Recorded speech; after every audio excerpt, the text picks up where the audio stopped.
Hello बच्चों, let's see this question. तो इस क्वेश्चन में अपन को क्या बोला है कि जो नंबर ऑफ फोटो प्रोटॉन्स होते हैं एक न्यूक्लियस के अंदर, वो अगर ज्यादा होंगे नंबर ऑफ न्यूट्रॉन्स से, तो जो न्यूक्लियस होता है वो अनस्टेबल हो जाता है। और इसका रीजन है कि जो इलेक्ट्रोस्टैटिक फोर्स होती है दो प्रोटॉन्स के बीच में न्यूक्लियस के अंदर, वो डोमिनेट कर जाती है न्यूक्लियर फोर्स को जो उन दोनों के बीच में लग रही होती है। तो ये क्वेश्चन सॉल्व करने के लिए जो की कॉन्सेप्ट यूज होगा वो हो जाएगा न्यूक्लियर फोर्स।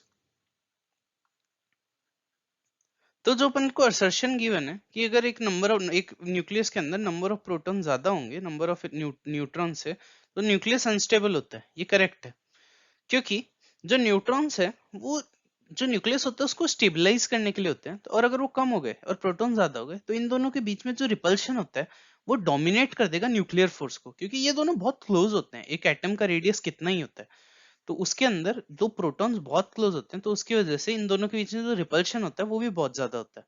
और अगर अपने पास नंबर ऑफ प्रोटॉन ज्यादा हो गए तो अपने पास ये रिपल्शन और ज्यादा हो जाएगा, क्योंकि उतनी छोटी स्पेस में और प्रोटॉन्स फिट इन करने की कोशिश कर रहे हैं। तो उसकी वजह से न्यूक्लियस अनस्टेबल हो जाएगा। और इसका रीजन क्या गिवन है कि इलेक्ट्रोस्टैटिक फोर्स जो होती है प्रोटॉन्स की वो डोमिनेट कर जाती है न्यूक्लियर फोर्स से। ये भी करेक्ट है, ये अभी अपन ने समझा। तो और ये रीजन जो है, ये असर्शन का रीजन करेक्ट है, तो अपन बोल सकते हैं ये ऑप्शन ए हो जाएगा, मतलब 1। So the final answer is 1. Hope you understand it well. Best of luck.